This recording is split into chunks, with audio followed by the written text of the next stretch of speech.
Committee on Homeland Security, Subcommittee on Transportation and Maritime Security will come to order.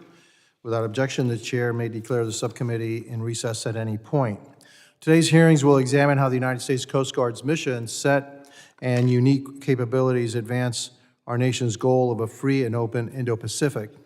Without objection, the gentleman from Texas, Mr. Pfluger, the gentlewoman from California, Ms. Kim, the gentleman from Guam, Mr. Moreland, and the gentlewoman from American Samoa, Ms. Radigan, are permitted to sit with the subcommittee and ask questions of the witnesses. So ordered. I now recognize Ranking Member Thanedar for the purpose of seeking unanimous consent. Yes. Ranking, do you have anybody else that you would like to recognize to be able to sit and ask questions? Unanimous consent for Mr. Case to ask questions. So without objection, so ordered. Without objection, the gentleman from Texas, Mr. McCall's statements has been submitted for the record. So ordered. I now recognize myself for an opening statement. Today, our subcommittee is discussing the importance of the Indo-Pacific region to United States national security interests and opportunities for us to operate more effectively in the region. The Indo-Pacific region spans a huge portion of the globe and includes more than half of the world's population.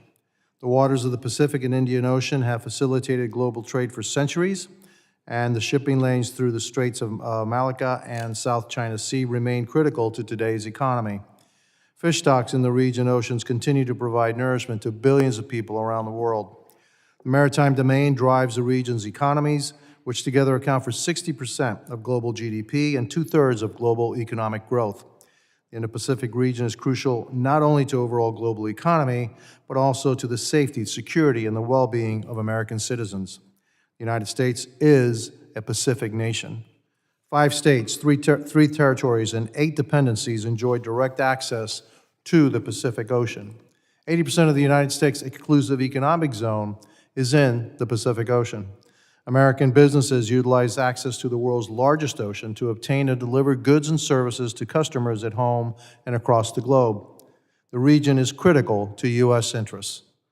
This is why both the Trump and Biden administrations have promoted the vision of a free and open Indo-Pacific. To support this vision, we must address the existing challenges facing the region.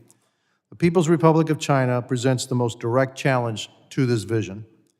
With its illegitimate claims over large swaths of the Western Pacific Ocean, the PRC is pursuing its own ambitions at the expense of sovereignty of its neighbors and international law.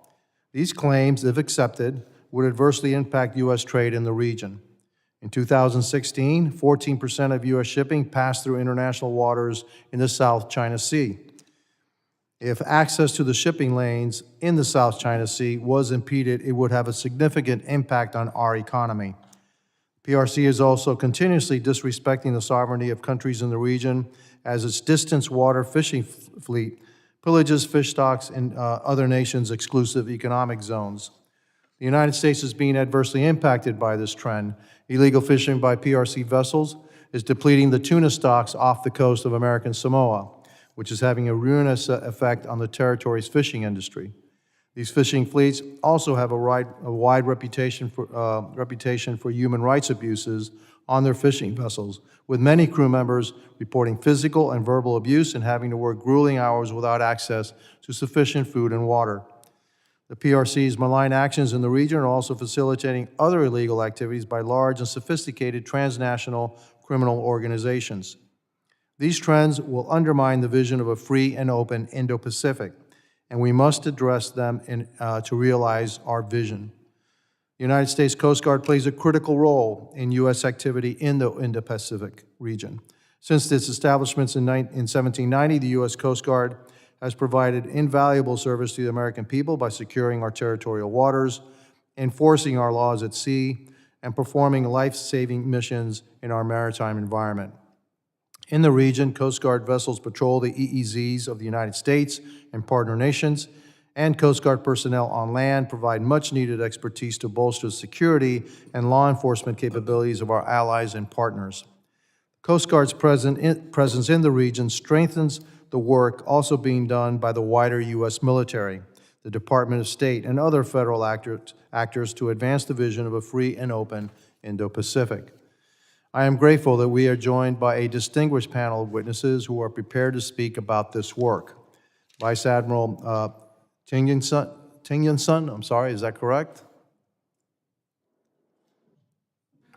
Tionson, sir. Tionson. Tionson, sorry, okay, Tionson. Brigadier General Richardson, did I pronounce that right? Okay, I'm glad. And Deputy Assistant Secretary Dawson, thank you for testifying before the subcommittee this morning on this important topic. I look forward to your insights. And now turn it over to the ranking member for his opening statements. Thank you, Chairman Jimenez, for calling today's hearing. And good morning, and thank you to our witnesses for sharing their expertise with us here today. The United States Coast Guard faces tremendous challenges in the wide open waters of the Indo-Pacific, from limited resources and expanding demands on their mission to aggression from malign state actors and a changing climate. But the Coast Guard is also well positioned to partner with the State Department, the Department of Defense, and allied nations in the region to support diplomacy, disaster relief, search and rescue operations, and law enforcement to uphold the rules-based international order in the Indo-Pacific. I'm eager to hear from our witnesses today on how the Coast Guard can best support diplomatic solutions to counter aggression and lawlessness from the People's Republic of China and other nations that violate international sovereignty and global law, including through partnership with other large nations like the country I was born in, India. I'm also interested to learn more about how the Coast Guard is best positioned to assist small island nations in the Indo-Pacific to invest in a climate-resilient future and safeguard their own maritime sovereignty.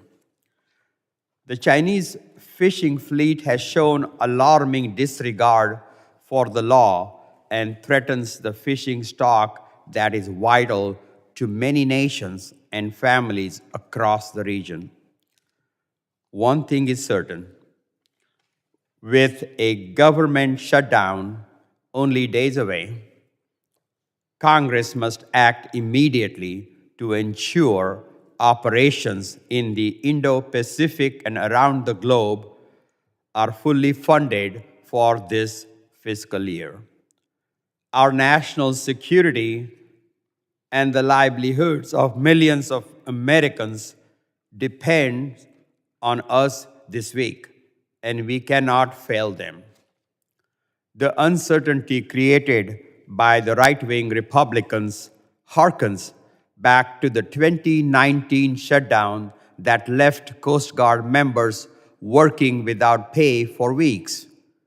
We must respect the sacrifice and service of our military families and provide them the paychecks they earn. Thank you again to Chairman Jimenez and to all of our witnesses. I yield back. Thank you to the ranking member. Other members of the committee are reminded that opening statements may be submitted for the record. Again, I am pleased to have a distinguished panel of witnesses before us today on this critical topic. I ask that our witnesses please rise and raise their right hands. Do you solemnly swear that the testimony you will give before the House, the Committee on Homeland Security of the United States House of Representatives will be the truth, the whole truth, and nothing but the truth, so help you God? Let the record reflect that the witnesses have answered in the affirmative. Thank you, and please be seated. I'd like to formally introduce our witnesses. Vice Admiral Andrew Tengson, sorry. serves as the operational commander for the United States Coast Guard Pacific Area. Brigadier General Neil Richardson serves as the Deputy Director for Strategic Planning and Policy for the United States Indo-Pacific Command. Ms. Camille Dawson serves as the State Department's Deputy Assistant Secretary for the Bureau of East Asian and Pacific Affairs. I thank each of our distinguished guests for being here today, and I recognize Vice Admiral Tingson for 5 minutes to summarize his opening statements. Good morning, Chairman Jimenez, Ranking Member Tanadar, and members of the committee. I am honored to appear here before you today to discuss the United States Coast Guard's work to advance the United States strategy for the Indo-Pacific region as a trusted partner. First, I want to thank you for your strong support of the Coast Guard, a key component of the Department of Homeland Security. Continued congressional support enables our service to protect the homeland, save lives, preserve the sustainability of our oceans, and strengthen regional and national stability to combat transnational maritime threats. My written testimony has been provided to the committee, and I ask that it be entered into the record. So ordered. Mr. Chairman and members of the committee, the Coast Guard operates on all 7 continents and throughout the homeland. Our workforce embodies our distinct value proposition, maritime governance. We protect, defend, and save those who live and work on the sea. We protect the sea itself, and we support the rule of law. The Coast Guard serves a nation whose economic prosperity and national security rely on free and open oceans.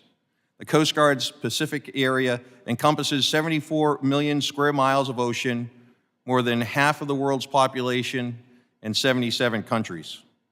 Within this area are 3 of the 5 largest global economies, through which nearly $4 trillion in annual maritime commerce flow. This area includes 8 of the 10 largest U.S. trading partners, 7 of the world's 10 largest militaries, and 80% of the United States' exclusive economic zone. Regional partners are challenged by malign activities on the sea. Impacts to vital fish stocks from illegal, unreported, and unregulated fishing threaten worldwide protein security, an existential threat to many Pacific Island nations.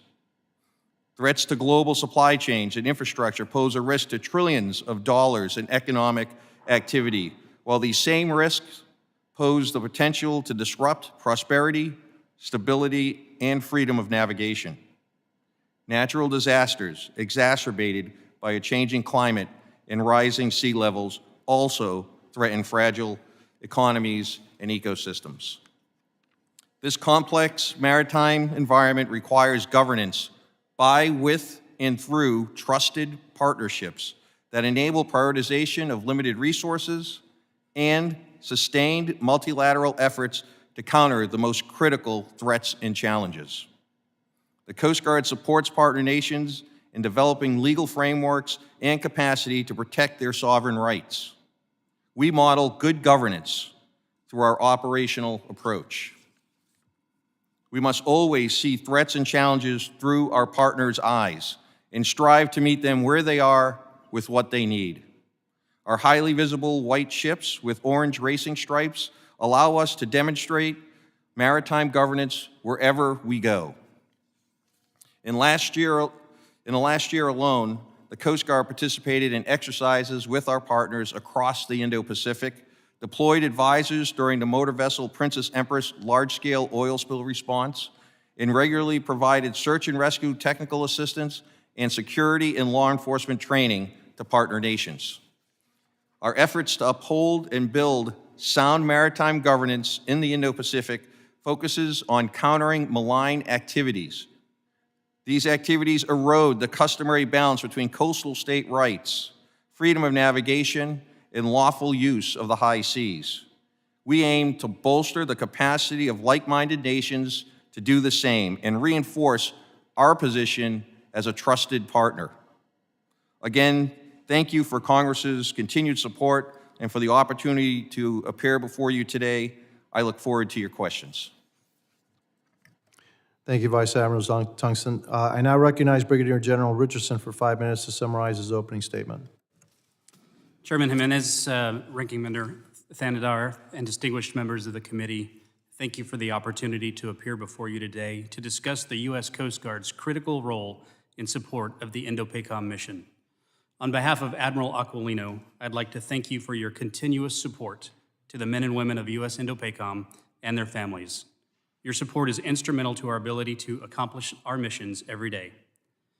The Indo-Pacific is the most consequential region in the world, encompassing more than half the world's population, the busiest maritime trade routes, and key allies and partners.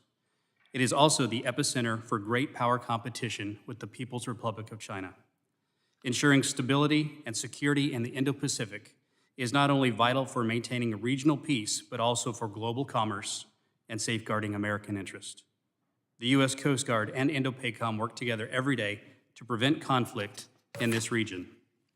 Indo-PACOM is dedicated to preserving a free and open Indo-Pacific, where nations can thrive economically and maintain their sovereignty without external coercion. Foundational to our approach is a campaign of integrated deterrence in which we use our military tools in concert with all instruments of national power to convince potential aggressors that they cannot achieve their objectives through force.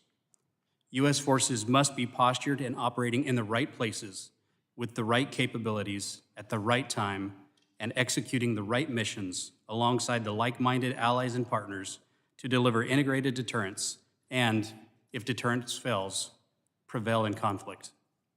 The Indo-Pacific region has many nations with military that performs Coast Guard duties or law enforcement agencies in place of militaries. The U.S. Coast Guard's dual role as both a law enforcement agency and a military service makes it an ideal tool for capacity building and outreach to these nations. The Coast Guard's collaboration with these allies and partners in the Indo-Pacific fosters regional cooperation and strengthens the U.S. network of like-minded nations. The U.S. Coast Guard's versatility, as well as unique capabilities and authorities, make it well-suited to address a wide range of challenges in the region, many of which are high priorities to our allies and partners, including maritime security, law enforcement, and environmental protection, in support of the Indo-PACOM mission. Simply put, the Coast Guard is frequently the right force in the right place at the right time with the right capabilities. I have seen firsthand the utility of the Coast Guard during a recent visit to Oceania, where our partners expressed an insatiable appetite for increased presence, activities, and training with the U.S. Coast Guard. As you know, presence matters, and the Coast Guard's presence in the Indo-Pacific sends a strong message that the United States is committed to upholding the rules-based international order.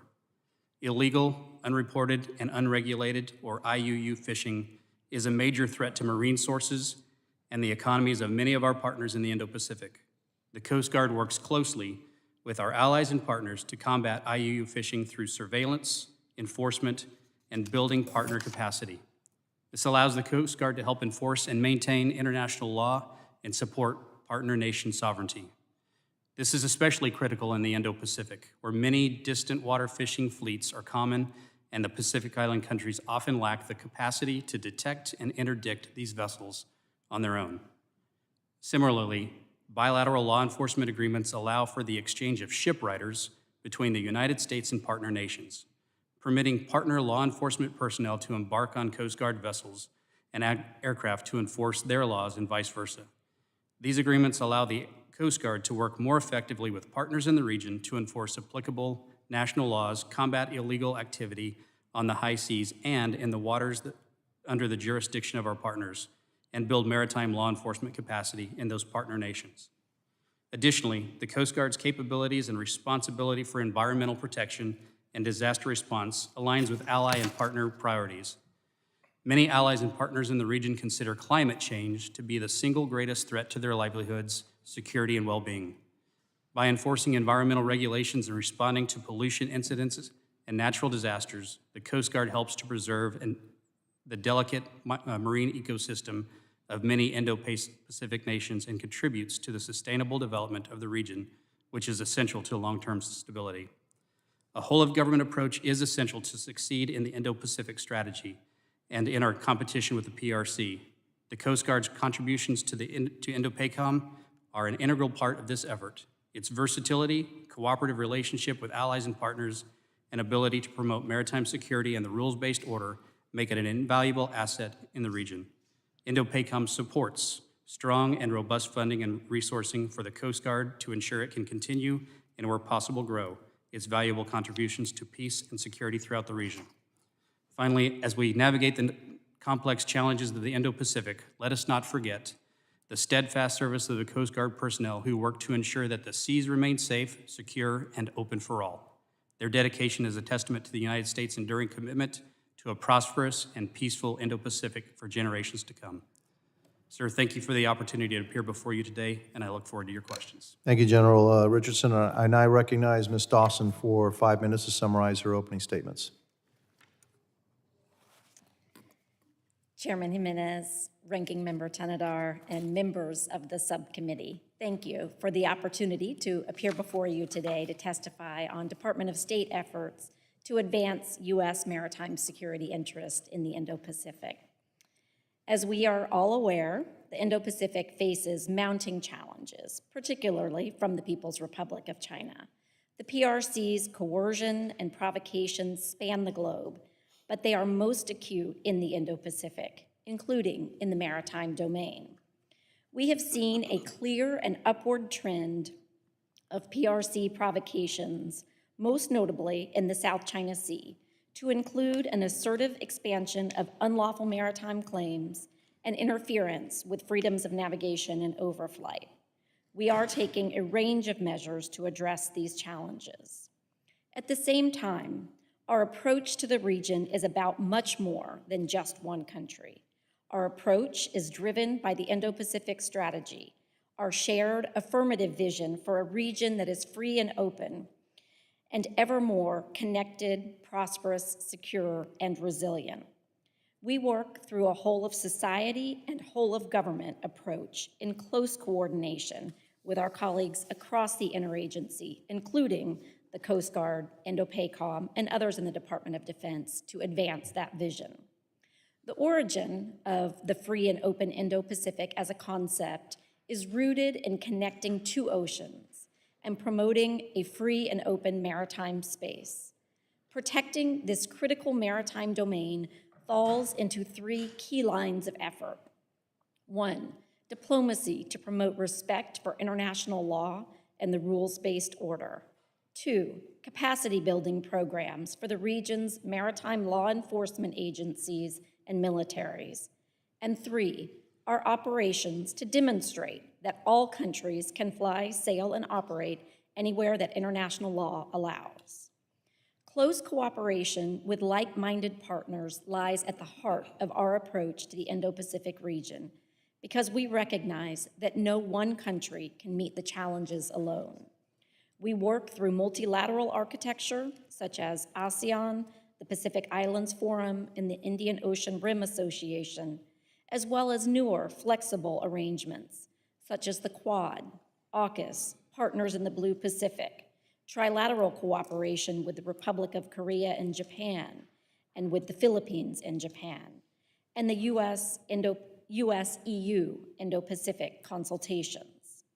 We have taken steps to advance our maritime security objectives through activities such as implementing the Indo-Pacific Partnership for Maritime Domain Awareness, conducting the first ever joint US-EU naval exercise in March this year, and strengthening our diplomatic presence by opening additional embassies and expanding our staffing in the Pacific Islands.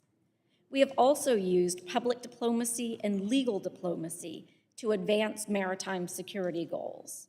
One example of this is State Department attorneys briefing governments, scholars, and thought leaders around the world using the Department of State's Limits in the Seas publication to counter the PRC's unlawful maritime claims in the South China Seas. Capacity building is also central to our efforts, both as a development tool and a way to build and maintain relationships, and we appreciate our strong collaboration with Congress on this priority. In FY 2022, State's Bureau of Political Military Affairs provided $286 million in security assistance to the Indo-Pacific region, much of which had a maritime security focus. State and the Coast Guard also pursue bilateral maritime law enforcement agreements to counter illicit transnational maritime activities, including IUU fishing and the trafficking of humans, wildlife, arms, and drugs, including fentanyl. The most recent maritime law enforcement agreement in the region was with Papua New Guinea, which entered into force in August.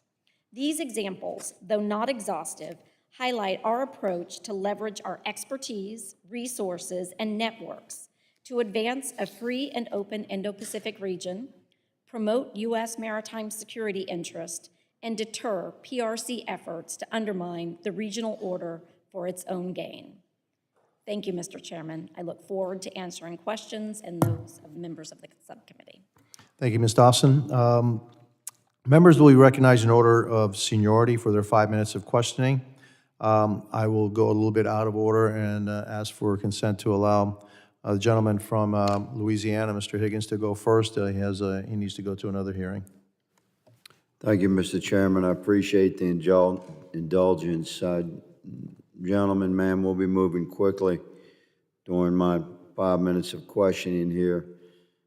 Admiral Tiongson, General Richardson, and Secretary Dawson, some of my inquiries are directed at all of you, and I thank you for being here. Today we're focused on United States Coast Guard engagement in the Indo-Pacific region, and overall I'd like to address America's need for enhanced presence in the region in order to maintain the growing potentials for economic stability and growth, and to hedge against the threat of military conflict and China's influence in the region. So, as it relates to our discussion today, China is a key factor.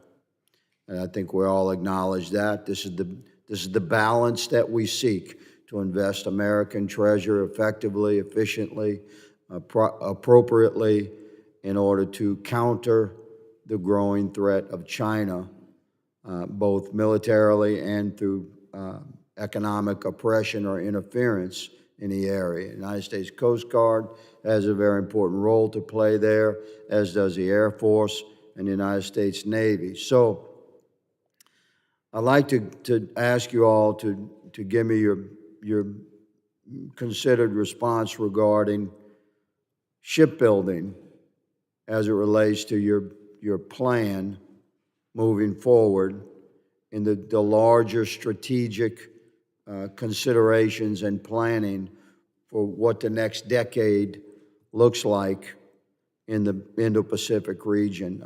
I have done a tremendous amount of work with your counterparts and colleagues in the United States Navy, both in uniform and in the civilian realm, ma'am, regarding shipbuilding and what the larger mission is in the Pacific.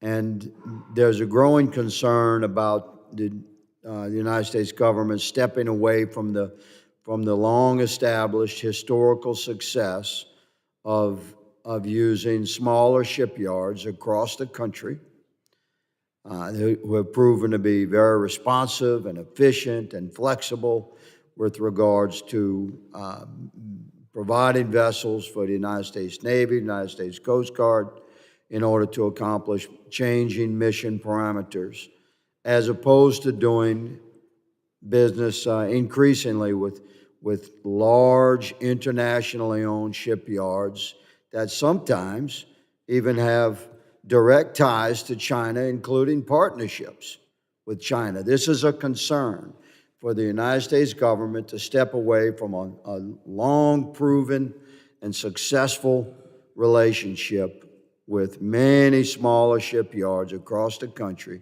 to provide the vessels that we need, and slide towards coordinating the construction of those vessels and funding the construction of those vessels with huge, massive international corporation shipyards that sometimes have heavy ties with China. This is a concern. We believe that American vessels should be built in American-owned shipyards with American technology, American engineering, and American workforce. I have shipyards in South Louisiana. Bollinger Shipyards has delivered its 180th vessel to the United States Coast Guard over a 35-year period. That's another fast response cutter. I have a shipyard named Metal Shark. They have an international footprint, do a lot of business with the government. They're building vessels for Bangladesh and Vietnam through the United States government protocols and parameters and laws. So I would like all of you to please respond briefly to my concern and know that my office and other my colleagues stand with you to move forward with this vision. And Admiral? We are very grateful for the administration and Congress's support in our recapitalization efforts. As you know, we are in the middle of recapitalizing our fleets of vessels. We have national security cutters that have been supported throughout the administration and Congress. We have our 2 highest priority acquisitions right now being supported, the offshore patrol cutter and the polar security cutter as well. And sir, as you mentioned, our fast response cutters are being built and coming out right now out of Louisiana. That's excellent support for our recapitalization efforts to put those ships throughout the world where our demand is, where there's demand for the Coast Guard. I thank the Admiral for your answer. My time has expired, Mr. Chairman. Perhaps the General and Ms. Dawson will be able to provide answers to my questions in writing after the hearing. The gentleman's time has expired. I now recognize the ranking member from Michigan, Mr. Thanedar. Thank you, Chairman Jimenez.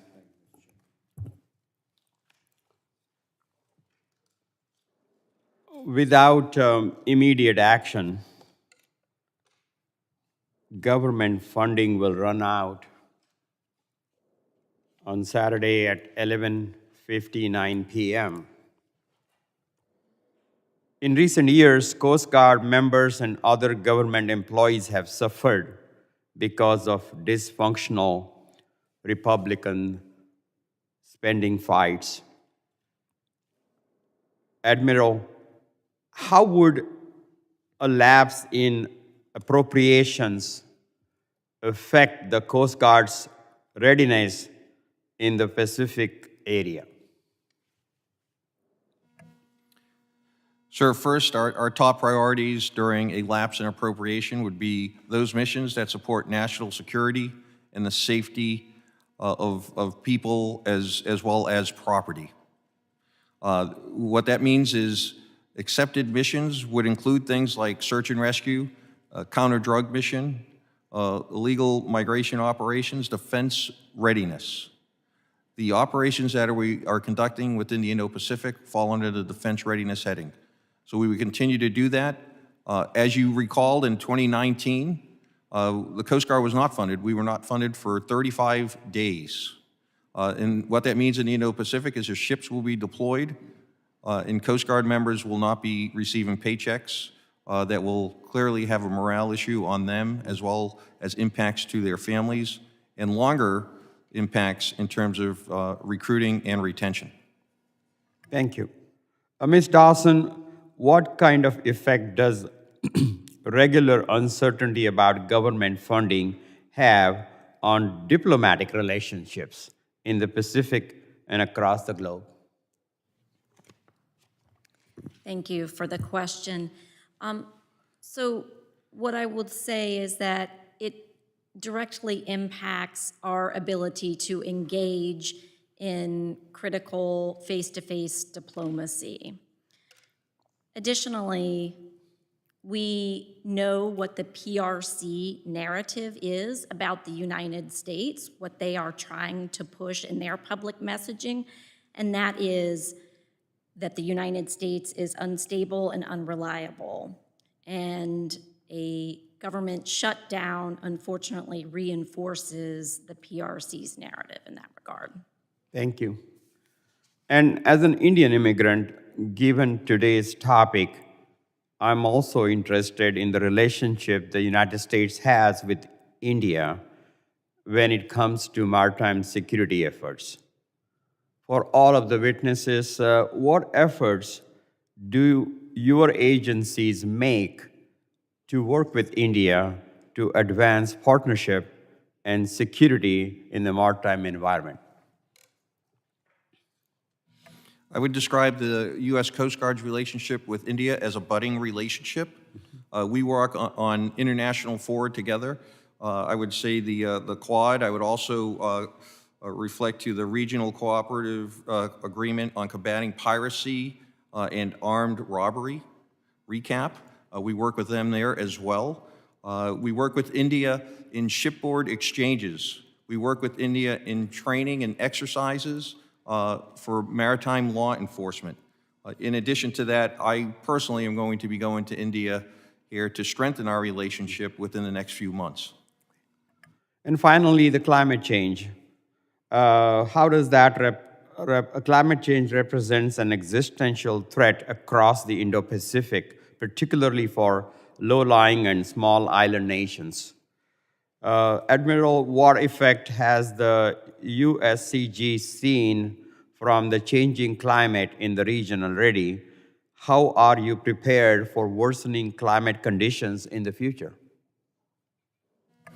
We are definitely seeing types of catastrophic events caused by either climate change or sea level rise. So for example, just recently there was a drought in one of the Pacific Island nations, of which we worked very closely with our State Department personnel or partners, as well as the Bureau of Humanitarian Assistance, and provided aid to that country. Additionally, what we do is we provide training and subject matter expertise on how to deal with those types of disasters in humanitarian assistance and disaster response. Thank you so much. My time is up, so I yield back, Chairman. Gentleman's time is up, and I would hope that my colleagues from across the aisle on the Democrat side will join the 98% of the Republicans who will vote for a continuing resolution at the end of this week so that we don't have a government shutdown. We're in agreement we don't need to have a government shutdown. Let's see how many of the Democrats will vote for our continuing resolution. My questions are about the area of the Second Thomas Shoal, Admiral. Do we patrol there? Do we have a presence there? I personally was there about a month ago, and I saw the activity that's happening. I believe the ship that's called the Sierra Madre that's on the Second Thomas Shoal. And much to my chagrin, I saw a Chinese Coast Guard cutter there, and I saw a Chinese frigate. I think it was a frigate there. Do we have any presence in that area? Does the United States Coast Guard have a presence there? And then what are your activities there, and what do you do there? We have an outstanding relationship with the Philippine Coast Guard. We do patrol in areas in and around the Philippines. All of that run and coordinated with our DoD friends from the 7th Fleet. What we do with the Philippines is we prepare their force to go ahead and put forth their sovereignty and enforce their sovereignty. We do that through maritime law enforcement and security training. In fact, in the Philippines, that is our largest security assistance program that we have. And just a couple of weeks ago, or within the last couple of weeks, we opened up an entire training center for those types of efforts, as well as how to maintain their equipment and things of that nature. Our relationship is extremely strong, and I personally engage with the Commandant of the Philippine Coast Guard to always ask, what else can we do for you to help you prepare to go out there and enforce your sovereignty? The Chinese have also built some man-made islands out there that, from what we saw, had radar sites. It looked like maybe even anti-aircraft sites. And and they act as if somehow they own the place. Do we recognize that? Do we patrol those areas, or do we make sure that shipping is allowed to progress through those, that area without being challenged by the PRC? Sir, we work with several nations in and about that region, all like-minded partners that are interested in maritime governance. And frankly, maritime governance is the key to what's going on here. We want to bolster our partners' capacity and capability to push forth their sovereign rights in all different facets. So if it's transiting their waters, or if it's fisheries, the legal, unreported, unregulated fisheries, we want to help them to do that to the best of our ability. Have you seen a rise in the intimidation by the PRC, by the CCP towards other nations in the area? We have certainly seen a rise in that type of aggression from actors like the China Coast Guard, and we have worked again with our partners to how do you go about and push your sovereignty forward and defend yourself while that is happening. Okay, very good. But again, do we have a presence there? I know you say you work with our partners, but does the United States Coast Guard actually have a presence there to show that we're undeterred by Chinese aggression, by Chinese intimidation, their claims, their illegal claims of sovereignty over some of these islands and the areas around them, their illegal claim to sovereignty over the Second Thomas Shoal? Do we have a presence there to say that, no, we do not recognize your claims to this, and we're here, and we're here to stay? Do we do that? We have, over the last year, we've actually had 3 of our national security cutters deploy into the region to work very closely through Indo-PACOM and 7th Fleet. Right now, we have a national security cutter in the region as we speak.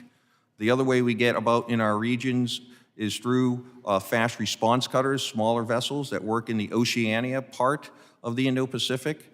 And there are 4 additional fast response cutters that are on our unfunded priority. I've only got 25 seconds, and I need to get this answered. What is the greatest existential threat in the area? Is it climate change, or is it the PRC? Talking to many of our partners' top things are climate change, followed by fisheries.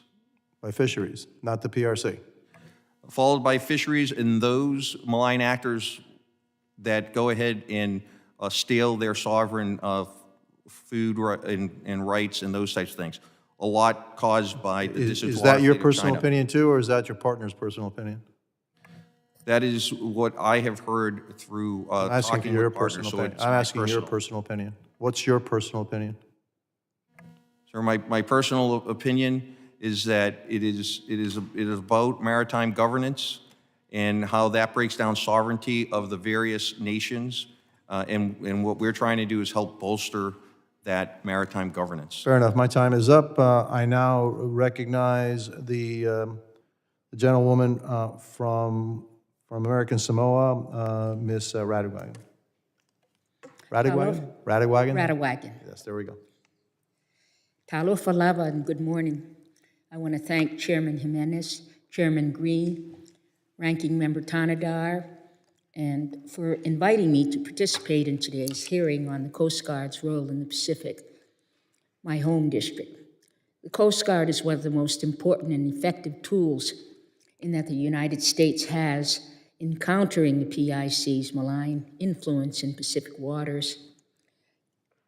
And in noting what General Richardson just said, I can say that everywhere I go in the Indo-Pacific, their leaders tell me the 2 things they want most are Coast Guard and Peace Corps. But in fact, many Pacific Island leaders have asked me also about the Shipwriter program. But here we arrive at the crux of the problem, resourcing. American Samoa is the only U.S. jurisdiction south of the equator, and we are a gateway to the South Pacific with the best deep water port within 2,500 miles. Admiral Johnson, thank you for all you do in the Pacific. Can you tell me how many cutters, you mentioned part of it earlier, how many cutters you have patrolling the South Pacific, including U.S. territorial waters and the compact EEZs? We have 3 fast response cutters that are stationed in Guam, a buoy tender that is stationed in Guam. These patrol routinely in the region, but it is episodic at best in the presence that they provide. Thank you. So it sounds like that is the only territorial waters where the Coast Guard has these vessels, Guam. They patrol throughout that entire region of Oceania. I am grateful for the support of Congress and the administration on what is called an Indo-Pacific support cutter that we will have this fall, this winter timeframe. It will be stationed out of Hawaii. It will also patrol that area, providing subject matter expert exchanges with the various nations, as well as sometimes conducting illegal, unreported, unregulated fisheries enforcement. Thank you. As a follow-up, at present, do you have the ability to effectively counter IUU fishing in the South Pacific? I mean, I'll be honest, Admiral. American Samoa needs a permanent Coast Guard presence to counter PRC IUU fishing. They have been in American Samoa's EEZ. Okay, so what additional resources does the Coast Guard need to meet current operational requirements in District 14? I just mentioned that it's episodic type of presence. What we need to do to continue to be a trusted partner is improve our presence there. The FY24 budget has 4 fast response cutters on our unfunded priorities list. Those 4 FRCs will increase that presence and provide more of the IUU fishery enforcement that you were talking about. Thank you. Mr. Chairman, I yield back the balance of my time. Gentleman yields your time back, and I recognize the gentleman from Guam, Mr. Moreland. Thank you, Mr. Chairman, and thank you to the panel members for allowing me to weigh in for this hearing. I appreciate the chance to hear from this distinguished witness panel and have a chance to get to record the importance of the presence of the U.S. Coast Guard in the South Pacific, whether it be for patrolling our waters, training Allied Coast Guard detachments, or performing search and rescue operations. The Coast Guard's ability to act like a Swiss Army knife is essential to carrying out a wide variety of necessary mission across the Blue Continent. First question, General Richardson. Guam is 4,000 miles from Hawaii, 6,000 miles from California, and 8,000 miles from Washington, D.C. One thing we discuss a lot in the islands is the tyranny of distance. I wonder briefly, very briefly, you can elaborate on how that affects planning and logistics for all Indo-PACOM operations. Thank you, sir, for the question. As you know, Guam and its 170,000 American citizens is essential to U.S. security, and we take that seriously. Guam is also critical for the staging and deploying of forces west of the international date line and throughout the region to deliver combat-credible and integrated deterrence. In Admiral Aquilino's Seize the Initiative approach, the idea is to pool assets and people, forces west of the international date line to cut the transit time, to cut the response time, to be able to support and defend in that area.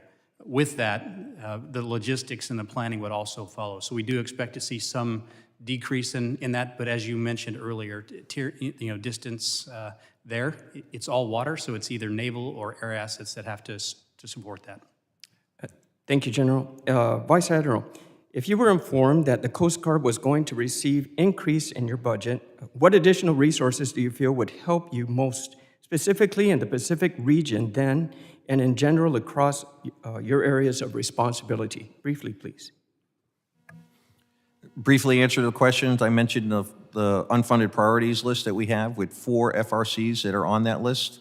There is also 1 maritime patrol aircraft that's on that list. Those types of things, coupled with the potential of a second of these Indo-Pacific support cutters, would help increase our presence towards being a trusted partner. Thank you. And so basically, the 6 cutters are not enough to cover the nautical area equivalent to the size of the continental United States. All right, thank you. As a follow-up, as I said earlier in my question, Guam is 4,000 miles away from Hawaii, and I'm an advocate for having decision makers as close to the ground as possible, because only there can they get the holistic view necessary to do the job to the best of their ability. So, Vice Admiral, do you think that the Coast Guard's District 14 headquarters in Hawaii is close enough to Guam and the South Pacific Islands to ensure adequate distribution of resources? As you know, the D14 headquarters is there, but there is also a Sector Guam and Patrol Forces Micronesia right there in Guam. And with all of those things, I do believe it is enough to provide that support that's necessary. What we need is more assets like those FRCs to provide more persistent presence. Thank you. Next question, Ms. Dawson. In recent years, state has neglected the Pacific Islands to the detriment of our relationship in the region. Currently, there is no Bureau for the Pacific Islands at state. Instead, they are under the East Asia Bureau, which also handles China, Japan, as well as North and South Korea. The East Asian Bureau is clearly in dire need of restructuring. Why hasn't the Department of State organized a Bureau for the Pacific Islands and shown the region the focus necessary to ensure our relationships are properly maintained? Thank you for the question. So the Bureau is actually the Bureau of East Asian and Pacific Affairs, and we do have an office specifically focused on Oceania. Australia, New Zealand, and the Pacific Islands is the name of the office. We have a Deputy Assistant Secretary with oversight of our work in the Pacific Islands. And I would note that in just the past 2 years, we have seen a huge increase in the attention and focus of the administration to the Pacific Islands. Just this week, the White House hosted a summit with the Pacific Islands Forum. And we have, as I'm sure you are all tracking, opened new embassies in the Pacific Islands, opened 2 new embassies this year. Thank you, Ms. Dawson. I'm sorry our shortness of time, but basically, let's not group the Pacific Islands along with China, Japan, North, and South Korea. Let's have our own island, these groups together as one, as we continue to do the work of the administration. Thank you, Mr. Chairman. I yield back. Gentleman yields back. We have time for a second round, and I now recognize the ranking member from Michigan, Mr. Thanedar. Thank you, Chairman. The climate change represents the greatest existential threat to small Pacific Island nations facing rising sea levels and depleting fishing stock. The Coast Guard and its partners must be prepared for the security ramifications of a changing climate in the Indo-Pacific. My question to Ms. Dawson is, how does climate change factors into the diplomatic work the United States is doing in the region, and how will climate change continue to affect strategic competition in the Indo-Pacific in the future? Thank you. So we start with conversations with partners and allies. That is really the heart of our diplomatic work. And in those conversations, we ask countries, what are your greatest needs? How can we partner with you most effectively? And very frequently, it is about climate change. They are asking for solutions to address the challenges presented by climate change. So we are working through not only our bilateral relationships to provide assistance where feasible, but also through multilateral engagements, including the Quad and other arrangements. So we ask countries to identify their most pressing needs, and then collectively, with like-minded countries, we are seeking to find the ways that we can most effectively address those needs and bring the required resources to bear. All right, thank you, Ms. Dawson, and Mr. Chair, I yield back.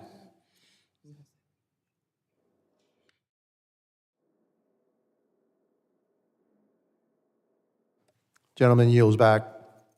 I now recognize myself for another 5 minutes. No, I don't know who will answer this. The fishing stocks there in the Pacific, not only there in the South Pacific, but also in the Eastern Pacific. I know that's maybe outside of your realm, but tell me about the problem of fishing and illegal fishing, and who's conducting it, and how much of the fish stock is being depleted because of the activity of illegal fishing and the fishing fleets, around the Pacific. If you have any estimation, and I don't know who can answer that, probably you, Vice Admiral, if you could do that for me, I appreciate it. Sir, you mentioned the Eastern Pacific and fishery stocks. As we speak, I have two cutters that are in the Eastern Pacific right now conducting IUU fisheries, high seas boardings, and inspections. We do it underneath the auspices of the Regional Fisheries Management Organization. This particular one is a South Pacific one. We are conducting those operations. That fleet is usually around anywhere from 350 to 600 fishing vessels. They are vessels that are Chinese vessels, and they bring all kinds of problem sets into that region. First, they're fishing in the waters of Ecuador and taking away and displacing Ecuador's fishermen from that. Those fishermen have to find other types of livelihoods. They usually are associated with things like forced labor and human smuggling. They could also be associated with environmental causes. A lot of their trash and ware that's on those ships just gets tossed right into the oceans, wrecking our pristine areas throughout the world. There's a lot with IUU fishing. We are enforcing those as we speak in the East Pac, as you mentioned, that is within my AOR. Would you characterize the Chinese fishing fleets in the Eastern Pacific and probably all around the Pacific as having a devastating effect on fish stocks in the Pacific? Throughout this Pacific, I would say throughout the world. Throughout the world. And because what do? They don't care about quotas. They don't care about the numbers. They just fish. And I guess, look, the problem with the CCP and the PRC is that they are food dependent. They need 30%. 30% of they're 30% short on food independence. And so they go around the world, and fish is one of the staple foods. So they go around the world and they fish. But the way they do it, do you think that it's reckless? Do you think that it poses a threat to world fisheries around the world? Absolutely. It is depleting fishery stocks. It is robbing sovereign nations of their economies as well as their protein source. And this is a problem of which the United States Coast Guard, through our illegal, unreported, unregulated fishery strategy, they say we're going to try to take the lead of this and work our way with many other interagency players and partner nations to get after this. Now, somebody said something about climate change and fisheries. What's causing a more devastating effect, climate change or human activity? I am certainly not an expert on all of those sciences. What I can mention is that some places, even in and around the United States, say up in the Alaska region, what we see is fishery stocks moving further north for colder water. Interesting. Okay. That's all I have for now. I now recognize the gentleman from Texas, Mr. Pfluger, for 5 minutes. Thank you, Mr. Chairman, and I appreciate the ability to wave on a very important topic. Thank the witnesses for being here, for your service. This hearing, it really couldn't be more timely in the Indo-Pacific region, obviously valuable to our national security, and in a time of increased aggression from adversaries like the Chinese Communist Party, as well as Putin's regime, the United States must be patient in our advances and maintain our ability to project all different types of instruments of power. And additionally, the U.S. Coast Guard recently announced that they will increase the number of maritime patrols and training operations in the Indo-Pacific, which I believe is good. Since the shift from countering violent extremism in our national security and national defense strategies to more of a great power competition, Russia has used private military companies to illegally seize territories. The PRC is employing coercive economic practices through their Belt and Road initiative. We see this playing out all throughout the world, not just in the Indo-Pacific, but I think the epicenter of it is in the Indo-Pacific. I happened to spend a large amount of time in my career in the Indo-Pacific at Kadena Air Base, and had a front row seat early in the stages of this desire to not just be a regional hegemon, but also to have a more global impact, which I think that they are rightly doing. And General Richardson, I want to start with you. In your testimony, you say it's going to take a whole of government approach. And in addition to what the maritime strategy is, in addition to what air power is doing, talk to me about what that whole of government approach looks like, and notably, where are we falling short on that whole of government approach? Thank you, sir, and appreciate the question. The whole of government approach, as has been mentioned in this forum so far, really, it starts with diplomacy. As we work through the diplomacy, then we can use the other instruments of national power as well, which is where the Coast Guard as a valuable partner comes into that discussion. And this is mostly in the Micronesia, Oceania area that I'll refer to here initially. Because of those small nations and their inability to create a Navy, an Army, an Air Force, in many cases, most of those don't have Air Forces. Their navies more represent the Coast Guard. And so they're a key player in that.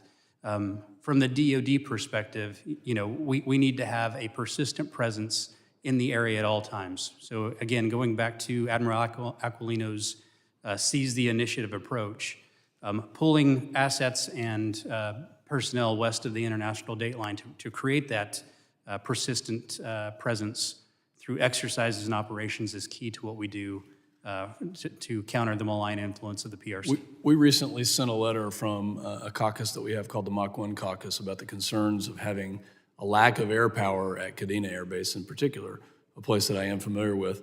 Can you update me on the permanent presence of a fighter presence there at Kadena to have what you just mentioned, which is presence? Yes, sir. It is my understanding that we still have probably the same that you saw when you were there. I believe it's about 48 of the F-15s and a number of KC-135s in the area. So is there a plan to pull those F-15s out, as was mentioned in the fiscal 22 budget request from DoD? Sir, I believe that the Air Force does have some plans to rebuild the force from those terms, but I can't speak specifically to what the number will be into the future. Sorry to keep on with you here. In your testimony, you mentioned that many of our partners and allies see climate change as the number one existential threat. Is that a view that is shared by the DoD? Sir, just exactly what I said. When we speak to the nations themselves, they share that as one of their number one security threats. From the DoD perspective, we are focused on all of the threats, but primarily we're still focused on the PRC as our pacing threat, and we'll continue to go after that. I hope that we will stay focused on the PRC. If you're Xi Jinping and you're looking at the vulnerabilities that we have right now, and I appreciate the presence that you guys bring to this region, you're looking for signs of weakness. And I think that we don't have to get into the discussion of my own personal views of the weakness that we have displayed over the last couple of years. But you guys are standing in the gap. The Coast Guard, the Blue Water Navy, the Air Force, the air power, the triad that we have to hold these threats accountable and to deter. We're in a very tough time right now. I don't have to tell you that. This is your profession. I'm very worried about this region And I hope that any discussion of climate change or things that would distract us away from what the PRC intends to do, which is to reunify Taiwan with China, and that is a stated goal of Xi Jinping. I hope that we will focus on that and focus on the threat and keep our heads down to deter so that we don't get into a bad situation. With that, Mr. Chairman, thank you for allowing me to go a little bit over time. I yield back. Gentleman yields back. Ms. Radewagen, do you want another round of questions? Yes, Mr. Chairman. Okay, I recognize the gentlelady from the American Samoa. So Admiral Johnson, what types and numbers of cutters would be needed to prevent a large fishing fleet of like the 300 fishing ships seen in the waters around the Galapagos Islands back in 2020? That is the same exact fishing fleet that I was just speaking about. So as I mentioned, And that'll do the job? I'm sorry, ma'am. And you think that'll do the job? What you mentioned. I think what we have earlier. done over time is we have become very good at working with our interagency partners and collecting the intelligence that enables us to go ahead and target vessels So within that's a those yes. packs. Thank you. So as a follow-up, what existing information and coordination mechanisms do you have in place to mitigate your force shortfalls and other regional allies like Australia, France, and New Zealand? And what is needed to better utilize these partnerships in safeguarding our own waters in the Pacific? Yes, Admiral, and if the other two want to jump in, feel free. We work very closely with the Australians and the other countries that you mentioned. We share information back and forth. For example, in Australia, we have an attaché that's there, and within their joint forces, we have a liaison officer that keeps us abreast of all of their types of operations and all of the operations that we're running. We share that information back and forth. Thank you. And Admiral, following up on the chairman's earlier question, what is the estimated value of fish stocks in ours and other compact waters? And what do our island and waterfront communities tell you that is needed to safeguard their livelihoods? What they need is presence, and they need help from the Coast Guard, and through the bilaterals that you spoke of earlier, our bilateral shipwrighter agreements, we're able to do that because they may not have the capacity and or the resources to do their own sovereignty. We do that for them, and we have blossomed a great deal in our relationships to a point where two of those nations are enabling us to enforce their sovereignty without having a shipwrighter, just calling into them. We call that the Enhanced Shipwrighter Program. And lastly, why has there not been a permanent Coast Guard presence in American Samoa? American Samoa relies on fishing for its livelihood. As you know, we are a one-industry economy, and it's all about fishing. For its livelihood, as competition for fish stocks heats up, it has a deleterious impact on these Americans' lives. What is the Coast Guard doing now to safeguard these Americans' livelihoods and safety in our own waters? And I understand from somebody in the Coast Guard that you will be ratcheting up your activity over the course of the next year out in our area. I don't know exactly what that means, but it sounds hopeful. With the addition of the Indo-Pacific support cutter, we will be ratcheting up more because that will provide more presence, assets for more presence.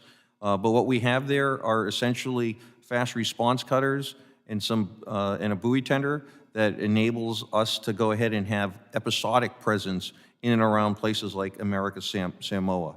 We need to increase that, and that's why on our unfunded priorities list, there are 4 FRCs, fast response cutters. Thank you, Mr. Chairman. I yield back. Gentlelady yields back. I have some follow-up questions.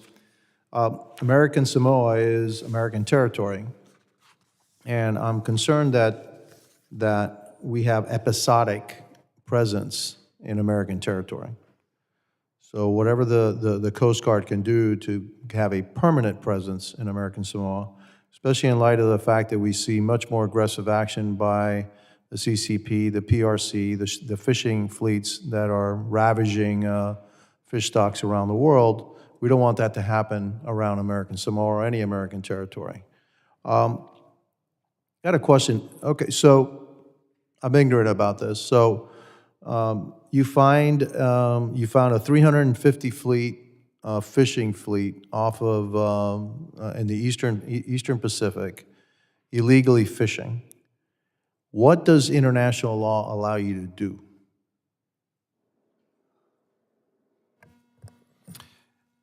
What we work through is the auspices of a regional fisheries management organization.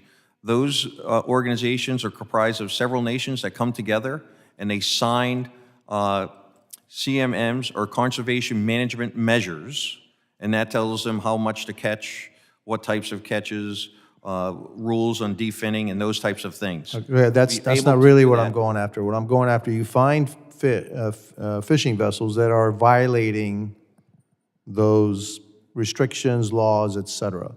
What can you do about it? What do you do about it? I'll give you a great example from last year. That same fishing fleet run by China in the Eastern Pacific. We conducted boardings on some of them.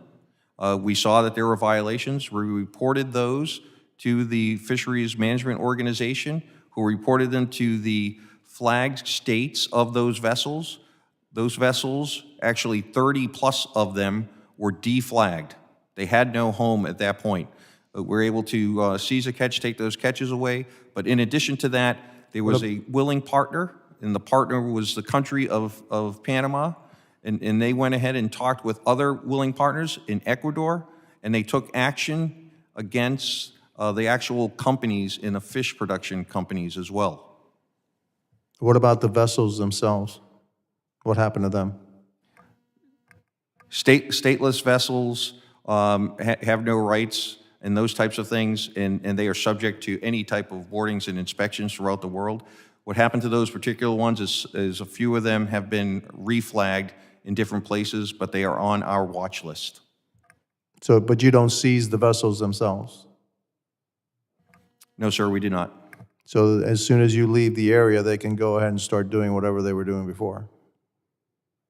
We watch them extremely closely and provide that enforcement that's necessary to prevent and deter that type of activity. Have you ever seen or boarded vessels on numerous occasions doing the same thing? Repeat offenders? We have, once we have them, and we watch them very closely. Have there been repeat offenders? I'm almost positive that there have been. Okay, interesting. Are they? You said they were Chinese flagged vessels. They were home ported in China, or where were they? Where are they from? They're Chinese vessels, right? They were Chinese vessels flagged in another nation.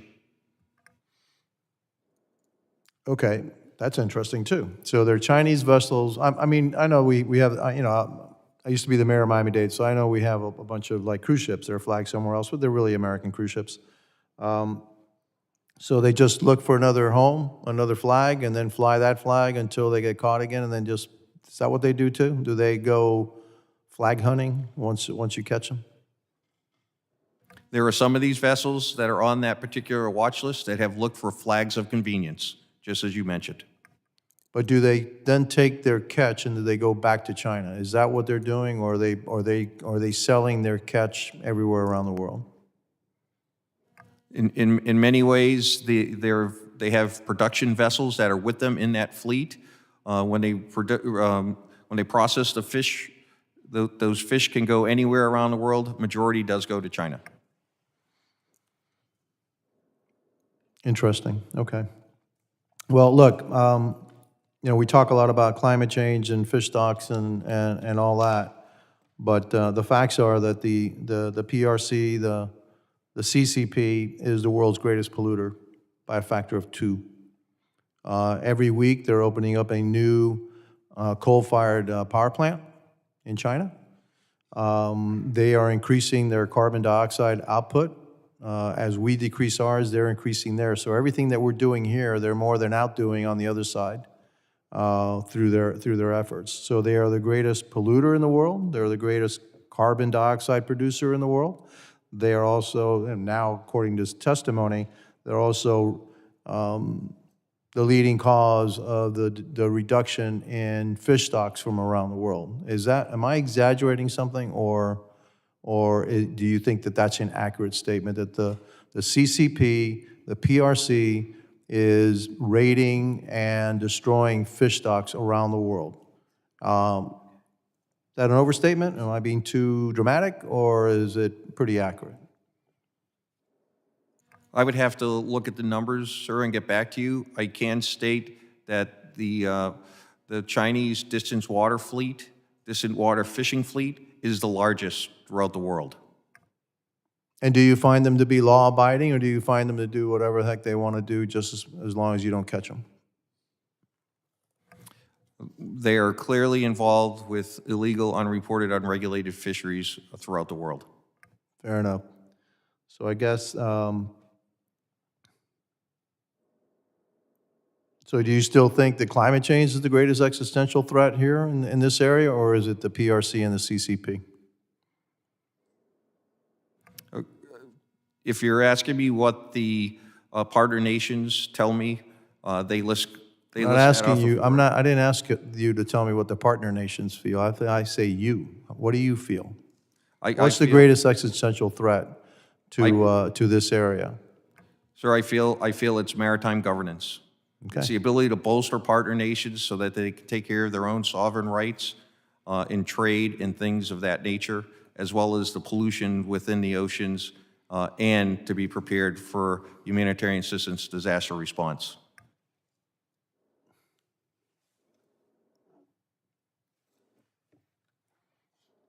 Okay, since nobody else wants to ask any questions, I'm just going to continue to ask questions, I guess, until I'm done. In order for you to provide the patrol and the resources that you need to adequately protect American Samoa, what do you need from the Coast Guard? What do you need from us? What do we need to do? We have had excellent support, but again, I will refer to the 4 fast response cutters that are on our unfunded priorities list for FY24. Those will enable us to have more persistent presence throughout, at American Samoa and throughout that region. Why don't we have a permanent presence in American Samoa? Sir, I do not know that the answer to that question. I know that we have that permanent presence in Guam, which enables us to do expeditionary deployments, and we are able to patrol in and around the waters of American Samoa. How far away is American Samoa from Guam? It's a few hundred miles, to the best of my knowledge. I'd have to look that up on a chart. I can have a colloquy. How far away is that? Several thousand miles?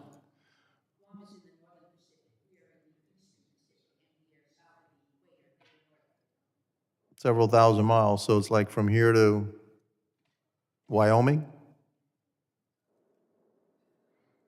If you're asking me, sir, I'd have to look at a chart. Pretty good distance, Figure okay. that distance out. It is a distance. It's not like you're not in the hood, okay? 2,000 miles is 2,000 miles. And so again, I asked, it is American territory. They are American citizens. They deserve American protection.